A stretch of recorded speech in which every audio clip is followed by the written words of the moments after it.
बिस्मिल्लाहिर्रहमानिर्रहीम, अस्सलाम वालेकुम। आज का जो हमारा टॉपिक है वो फर्स्ट ईयर के बायोलॉजी के चैप्टर ए सेलुलर लाइफ से है। आज के टॉपिक में हम पढ़ेंगे पोलियो। पोलियो एक आम बीमारी है, जिस तरह हम सुनते आ रहे हैं, जिस तरह के बच्चों को वैक्सीन लगाए जाते हैं, तकरीबन हर घर में ये नाम लिया जाता है और हर घर में पोलियो के कतरों वाली टीम जाती है जो कि बच्चों को कतरे पिलाती है। इस टर्म से हम लोग वाकिफ़ तो है, लेकिन ये असल में है क्या चीज़? ये वायरस है या क्या चीज़ है? ये किस तरह बॉडी में एंटर होता है और ये बॉडी को क्या क्या नुकसान पहुंचा सकते हैं? तो इसके बारे में बहुत कम लोगों को मालूमात होते हैं। तो आज का हमारा टॉपिक पोलियो के बारे में होगा, जो कि बहुत ही इंटरेस्टिंग होगा इंशाल्लाह। तो आते हैं अपने टॉपिक की तरफ। सबसे पहले पोलियो के बारे में अगर मैं आपको बताऊं, तो पोलियो का पूरा जो नाम है वो पोलियो माइलाइटस है। असल में पोलियो एक वायरस का नाम है जो कि बीमारी जो है वो फैलाता है, और उस बीमारी का नाम है पोलियो माइलाइटस। पोलियो माइलाइटस का हम अगर वर्ड स्टडी करें तो पोलियो का मतलब है ग्रे, माइल का मतलब है स्पाइनल कार्ड, और ITIS का मतलब है इन्फ्लेमेशन। इसका मतलब हो गया कि स्पाइनल कार्ड के ग्रे मैटर में इन्फ्लेमेशन हो जाती है। पोलियो माइलाइटस क्या चीज़ है? स्पाइनल कार्ड के ग्रे मैटर में इन्फ्लेमेशन हो जाती है। ये देखिए, ये ब्रेन है, ब्रेन के साथ ये स्पाइनल कार्ड है। स्पाइनल कार्ड को हम अगर उसको इस तरह काट देते हैं और उसका ये वाला एरिया हम देखें, क्रॉस सेक्शनल एरिया देखें, तो उसके अंदर आपको बटरफ्लाई शेप नज़र आएगा। ये बटरफ्लाई शेप जो है ये ग्रे मैटर है असल में स्पाइनल कार्ड का। और ये जो है, ये पोलियो का वायरस क्या करता है, ये इस ग्रे मैटर को इन्फेक्ट कर देता है, उसको फंक्शनलेस कर देता है। डिटेल में हम जाएंगे बाद में, लेकिन ये क्या करता है, असल में ये चीज़ ये करता है, तो इस वजह से इसको पोलियो माइलाइटस कहते हैं, इस बीमारी को। ठीक है।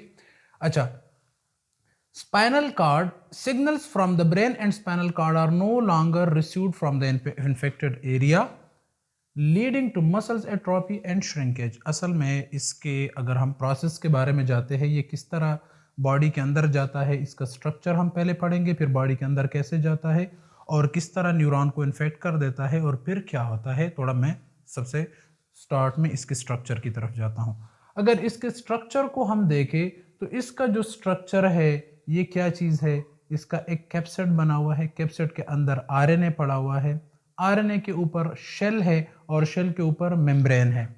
मेम्ब्रेन के ऊपर जो है वो ग्लाइकोप्रोटीन लगे हुए हैं। स्पेरिकल वायरस है ये। अच्छा, ये वायरस क्या करता है? अच्छा, ये जब बॉडी के अंदर एंटर होता है तो ये मुंह के जरिए अंदर जाता है। ठीक है।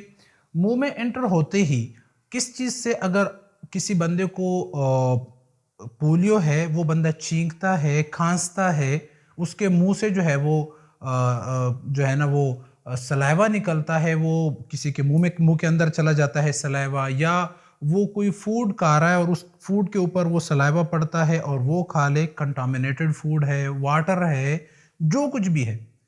ठीक है। तो वो अगर मुंह के अंदर चला जाता है तो ये आपके जो ओरोपैरिंक्स का एरिया है, जो बिल्कुल मुंह खोलते ही सामने जो पैरिंक्स नजर आता है, इसको ओरोपैरिंक्स कहते हैं। ऊपर नेजोपैरिंक्स है, लेकिन नीचे जो सामने नजर आ रहा है इसको ओरोपैरिंक्स कहा जाता है। ये ओरोपैरिंक्स की जगह ये जो है, ये इसके लिए साइट है, ये उसके ऊपर बैठ जाता है। तो उधर आपका जो लिम्फेटिक सिस्टम है, उसके जो टॉन्सल्स है, एडेनाइड्स है, तो ये उस लिम्फेटिक सिस्टम में एंटर होता है। तो ये सबसे पहले चला जाता है इधर, और इधर इसकी रेप्लिकेशन शुरू हो जाती है। इसके बाद वैसे तो ये इधर भी चला जाता है, और दूसरी बात ये एसोफेगस के थ्रू स्टमक में चला जाता है, और स्टमक के बाद ये इंटेस्टन में आ जाता है, स्मॉल इंटेस्टन में। तो इंटेस्टन के ऊपर जो लगे हुए हैं अपने लिम्फेटिक वेसल्स लगे हुए हैं, तो वो लिम्फेटिक वेसल्स इसको जो है ना उधर से एब्जॉर्ब कर लेते हैं। तो ये क्या हो जाता है कि इसका जो पहला फेज़ है ये एलिमेंट्री फेज़ है। एलिमेंट्री फेज़ में ये क्या करता है, ये माउथ के अंदर और जो इंटेस्टाइन है उसके अंदर उस उधर चला जाता है, रिप्लिकेट कर लेता है, और उधर से जो है वो क्या लिम्फेटिक सिस्टम के अंदर चला जाता है। एलिमेंट्री सिस्टम के बाद लिम्फेटिक सिस्टम है, और लिम्फेटिक मैंने आपको क्या बताया, एक तो सर्वाइकल लिम्फ नोड्स है, इधर ये जो गर्दन के साथ है ये सर्वाइकल लिम्फ नोड है, इधर चले जाते हैं, और सर्वाइकल के साथ साथ जो कि इंटेस्टाइन के ऊपर लिम्फ वेसल्स लगे हुए हैं उसको हम क्या कहते हैं, मेसेंट्रिक कहते हैं लिम्फ वेसल्स, तो वो उसके अंदर चले जाते हैं। तो इसका लिम्फेटिक्स जो है वो साइकिल शुरू हो गया। अब लिम्फेटिक सिस्टम में शामिल होते ही ये लिम्फ फ्लूइड जो है उसके साथ उसके अंदर ये ट्रेवल करता हुआ किधर आ जाएगा, आपके सर्कुलेटरी सिस्टम में। ठीक है, तो ये क्या हो जाएगा कि ब्लड के साथ मिल जाएगा। ब्लड के साथ मिलते ही ये क्या करेगा कि इसका फेज शुरू हो जाएगा, वायरेमिक फेज, मतलब ईमिया कहते हैं ब्लड को। तो ये जब ब्लड के साथ मिल जाता है इस फेज को हम क्या कहते हैं, वायरेमिक फेज। जब हार्ट पंप करता है और ये ब्लड पूरे के पूरे जिस्म में चला जाता है तो ये वायरस पूरे जिस्म में फैल जाता है, लेकिन ये पूरे जिस्म को इन्फेक्ट नहीं करता। इसका लास्ट वाला स्टेज है न्यूरल फेज। तो ये उधर से जाके ब्लड से जाके नर्वस सिस्टम में एंटर हो जाता है, स्पाइनल कार्ड में चला जाता है और स्पाइनल कार्ड के अंदर जो ग्रे मैटर है ये उसको इन्फेक्ट कर देता है। और ग्रे मैटर जो इसका कौन सा पोर्शन है, मोटर न्यूरॉन्स जो है, मोटर न्यूरॉन वो होते हैं जो कि ब्रेन और स्पाइनल कार्ड से सिग्नल इफेक्टर्स की तरफ लेके जाते हैं। जो आपके काम करने वाले आज़ा है, जो मसल्स कंट्रैक्ट और रिलैक्स होते हैं, उसके लिए जो सिग्नल जाते हैं वो कौन बेचता है, वो मोटर न्यूरॉन बेचता है। तो ये उसको इन्फेक्ट कर देता है। अब जब वो वाली जगह मोटर न्यूरॉन इन्फेक्ट हो गए, आप देखें ज़रा, तो ये स्पाइनल कार्ड का जो सा हिस्सा है और इधर इन्फेक्शन हो गई और वो हिस्सा बॉडी के फर्ज करो हाथों को कंट्रोल कर रहा है, डायफ्राम को कंट्रोल कर रहा है, जिस्म के किसी भी हिस्से को कंट्रोल कर रहा है, तो वो वाले मसल्स उसमें सिग्नल्स नहीं जाते, तो वो वाले मसल्स कमज़ोर हो जाते हैं। ठीक है, ये इधर जो बात लिखी हुई थी मैंने थोड़ा सा डिटेल में बता दिया कि signals from the brain and spinal cord are no longer received by infected area. अब जब ब्रेन और स्पाइनल कार्ड से सिग्नल जाएंगे मोटर न्यूरॉन के थ्रू तो वो नहीं जाएंगे क्योंकि इधर इन्फ्लेमेशन हो गई है। ठीक है, तो ये नहीं जाएंगे तो क्या हो जाएगा, मसल्स एट्रोफी और श्रिंकेज। तो ये न्यूरॉन जिस बॉडी के जिस हिस्से के साथ, जिस मसल्स के साथ कनेक्टेड है, वो मसल्स कमजोर होने शुरू हो जाएंगे, सिकुड़ जाएंगे, कमजोर हो जाएंगे। ठीक है, और काम करना भी छोड़ देंगे और उसकी वो ताकत फिर नहीं रहेगी। तो असल में इसका पूरा जो सिस्टम है वो इसी तरह होता है। ठीक है, अब आते हैं विक्टिम्स। नॉर्मली अब तो ये हो गया इसका साइकिल। ठीक है, अब जाते हैं हम क्या कहते हैं कि विक्टिम जो इसके होते हैं ये किसके ऊपर अटैक करता है, मोस्टली बच्चों के ऊपर करता है, लेकिन एज की कोई रिस्ट्रिक्शन नहीं है। मतलब बड़ों के ऊपर भी ये अटैक कर सकता है और छोटों के ऊपर, लेकिन मोस्टली ये बच्चों के ऊपर अटैक करता है। ट्रांसमिशन इसकी किस तरह होती है, स्नीजिंग, चींकने से होती है। अगर कोई बंदा चींक रहा है उसके वो मतलब उसको पोलियो का इन्फेक्शन है और वो चींकता है तो अगले बंदे में ये ट्रांसफर हो जाता है। कफ खांसने से भी जा सकता है। कंटामिनेटेड वाटर, वो पानी, अगर फर्ज करो एक बंदा पानी पी रहा है, उसको पोलियो है और उसका सलाइवा उस ग्लास के साथ लग गया और वो पानी में शामिल हो गया, तो ये पानी अब क्या है, कंटामिनेटेड है, इस पानी से भी जा सकता है। या दूसरी बात, फूड है, खाना है, खाने की चीज़ है, उसने मुंह के अंदर कोई चीज़ डाली हुई वो खा रहा है और वो चीज़ मतलब किसी दूसरे के मुंह के अंदर चली जाए तो उससे भी हो सकता है। और तीसरी बात ये कि फीसेस जो कि वो एक्सक्रीशन करता है और एक्सक्रीशन के बाद जब उसके वो फीसेस होते हैं तो उसमें भी ये वायरस चूँकि शामिल होता है तो उधर से भी ये फैल सकता है।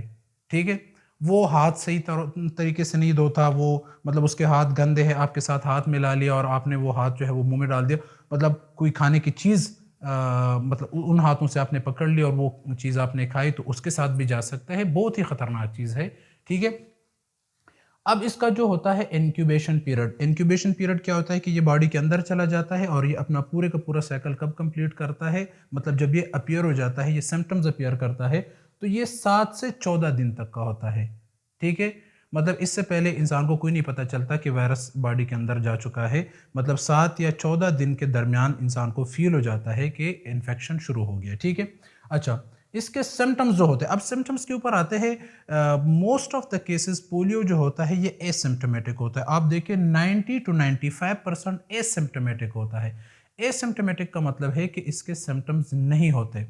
पोलियो होता है बंदे को लेकिन सिम्टम्स अपीयर नहीं होते। और 4 to 8% है जो कि सिम्टोमेटिक है, जिसमें सिम्टम्स अपीयर हो जाते हैं, लेकिन वो सिम्टम्स मतलब कमजोर से सिम्टम्स होते हैं, पैरालिटिक नहीं होते, जिसमें पैरालिसिस नहीं होती। ठीक है, मसल्स जो है वो कमजोर नहीं होते, जिसमें जो है ना पैरालिसिस का कोई जो है वो हम फालज का जो वो अटैक होता है हम उसको पैरालिसिस कहते हैं, तो इसमें पैरालिसिस नहीं होती। और 0.5% जो है वो पैरालिटिक पोलियो है। ये ख़तरनाक चीज़ है, लेकिन बहुत कम मिकदार है। लेकिन ये भी जो है अगर इसको पूरे पॉपुलेशन के ऊपर 0.5% को मतलब जो है ना हर 200 में से एक बंदे को, मतलब अगर 200 बंदों को पोलियो है तो 200 में से एक बंदा जो है उसको पैरालिटिक होगा, मतलब परसेंटेज इसकी इस तरह है, ठीक है। अच्छा, अब देखते हैं कि जो नॉन पैरालिटिक होता है, जो सिम्टोमेटिक होता है लेकिन नॉन पैरालिटिक, एक तो एसिम्टोमेटिक है जिसकी सिम्टम्स नहीं है, एक जो 4 to 8% सिम्टोमेटिक है लेकिन इसमें पैरालिसिस नहीं है, तो उसके सिम्टम्स क्या होते हैं? फ्लू लाइक, जुकाम, नज़ला सा होता है और कोई सिम्टम नहीं होते उसके। अब जो पैरालिटिक है उसमें शुरू में फ्लू होगा, फिर मसल जो है उसके रिफ्लेक्सेस ख़त्म हो जाएंगे, मसल्स काम करना ख़त्म कर देंगे और उसमें फिर उस जगह पे तकलीफ होगी, दर्द शुरू हो जाएगा, स्पाज़म, खिंचाव वगैरह और फ्लपीनेस। वो मसल जो है वो बिल्कुल उसकी हार्डनेस और उसका जो स्ट्रक्चर है वो ख़राब हो जाएगा, वो थोड़े से इस तरह मतलब कमज़ोर और लूज़ हो जाएंगे वो मसल्स, ठीक है। तो ये उसके सिम्टम्स है जो कि पैरालिटिक है। अब आते हैं जो पैरालिटिक पोलियो है, जो मैंने आपको बता दिया कि 0.5% है, तो इसकी क्लासिफिकेशन की गई है। ये 3 तरह का होता है। ये जो पैरालिटिक होता है, अब पहले मैंने आपको बता दिया कि एक तो एसिम्टोमेटिक है, दूसरा सिम्टोमेटिक है लेकिन नॉन पैरालिटिक है, तीसरा पैरालिटिक है मतलब सिम्टोमेटिक है लेकिन पैरालिटिक है।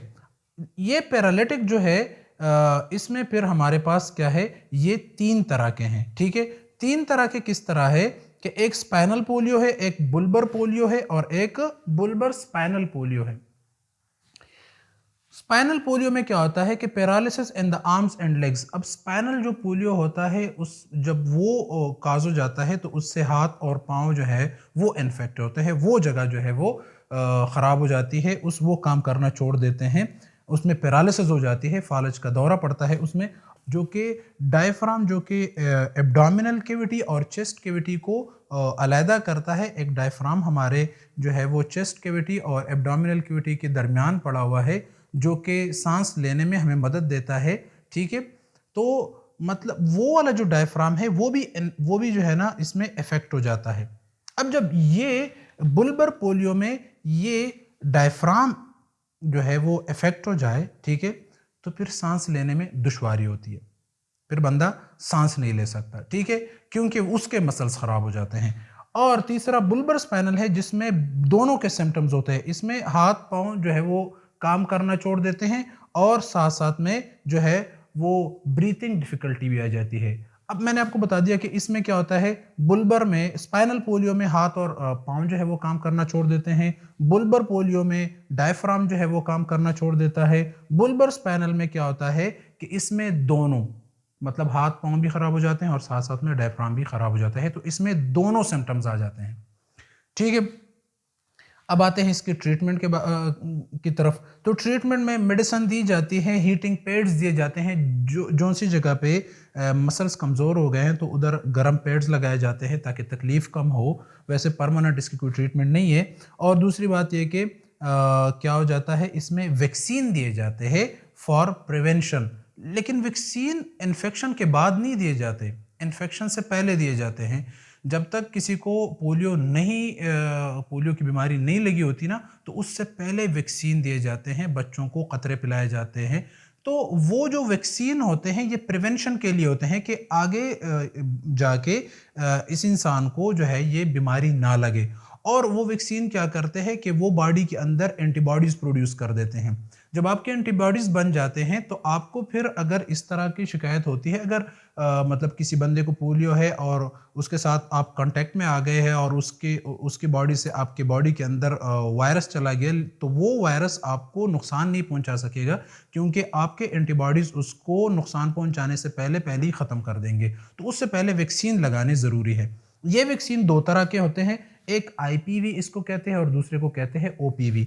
IPV का मतलब है इनएक्टिवेटेड पोलियो वैक्सीन। ये इनएक्टिवेटेड पोलियो वैक्सीन होते हैं जो कि किल्ड होते हैं, वैक्सीन होते हैं, वो पोलियो के स्ट्रेन्स लिए जाते हैं और वायरस के, और उस वायरस को किल किया जाता है और वो इंजेक्शन के थ्रू बॉडी में लगाए जाते हैं। तो ये IPV इसको कहते हैं। दूसरा जो कि ज़्यादा कॉमन है, बच्चों को कतरे पिलाए जाते हैं, उसको OPV कहा जाता है, ओरल पोलियो वैक्सीन। अब ये ओरल पोलियो वैक्सीन जो है ये वीक स्ट्रेन्स होते हैं, कमज़ोर स्ट्रेन्स होते हैं इस वायरस के, जो कि आपको ज़्यादा नुकसान नहीं पहुंचा सकते। तो वो वाले वायरस जो है वो दिए जाते हैं मुंह के ज़रिए, ठीक है, कतरों के ज़रिए। तो ये भी जो है बॉडी में जाके ये पूरे का पूरा ये साइकिल कंप्लीट करके जब मतलब ब्लड में चला जाता है तो आपकी बॉडी उसके साथ फाइट करने के लिए एंटीबॉडीज बना देता है। और चूंकि ये वीक होता है तो ये आपके ऊपर वो वाले सिम्टम्स नहीं लेके आता या कोई बीमारी नहीं काज कर सकता, लेकिन आपका जिस्म एक्टिवेट हो जाता है, आपका जिस्म उसके खिलाफ एंटीबॉडीज प्रोड्यूस कर देता है। तो ये हमारे पास आ गया पोलियो। और अगर वैसे नॉर्मल इन्फॉर्मेशन के लिए मैं आपको बता दूं कि पूरी दुनिया से पोलियो जो है उसका कंप्लीट खात्मा हो चुका है, लेकिन 3 ममालिक ऐसे हैं जहां पर अभी भी जो है वो पोलियो के केसेस मौजूद है। तो उसमें पाकिस्तान, अफ़गानिस्तान और नाइजीरिया शामिल है। इन 3 ममालिक में वो लोग जो कि इस वैक्सीन को बुरा समझते हैं या किसी तरीके से वैक्सीन उनकी तरफ पहुंच नहीं पाते, या वो मतलब लैक ऑफ एजुकेशन की वजह से कि मतलब उन लोगों में तालीम की और इस तरह अवेयरनेस की कमी होती है, सोशल मीडिया जो है वो वहाँ तक उसकी रसाई नहीं होती, तो उन लोगों को नहीं पता होता, तो वो लोग इस चीज़ को बुरा समझते हैं वैक्सीन को, इस वजह से वो बच्चों को वैक्सीन नहीं देते। तो जब वैक्सीन नहीं देते तो उसकी वजह से उनके बच्चों में ये बीमारी जो है वो आगे नस्लों तक जाती रहती है, ठीक है। तो सबको चाहिए, जितने भी लोग हैं तो उनको चाहिए कि वैक्सीन जो है उसका लाजमी इस्तेमाल करें, क्योंकि बाकी ममालिक से ये इन जरासीमों का जो है वो ख़ात्मा हो चुका है, बल्कि काफ़ी सारे जरासीम जो है वो ख़त्म हो चुके हैं और काफ़ी सारी बीमारियां जो है वो ख़त्म हो चुकी है। लेकिन अब भी बड़े अफसोस की बात है कि पाकिस्तान में, नाइजीरिया में और अफ़गानिस्तान में अब भी कुछ केसेस मौजूद है, और वो सिर्फ ये कि या तो वैक्सीन की रसाई नहीं मौजूद उधर, और या पॉसिबल नहीं है, या दूसरी बात यह कि उन लोगों में मतलब अवेयरनेस की कमी है, उनको नहीं पता कि ये चीज़ किस लिए है। तो इस वजह से ये केसेस अभी भी मौजूद हैं। आज का जो हमारा टॉपिक था वो यहीं पर ख़त्म होता है। Thank you. अल्लाह हाफ़िज़।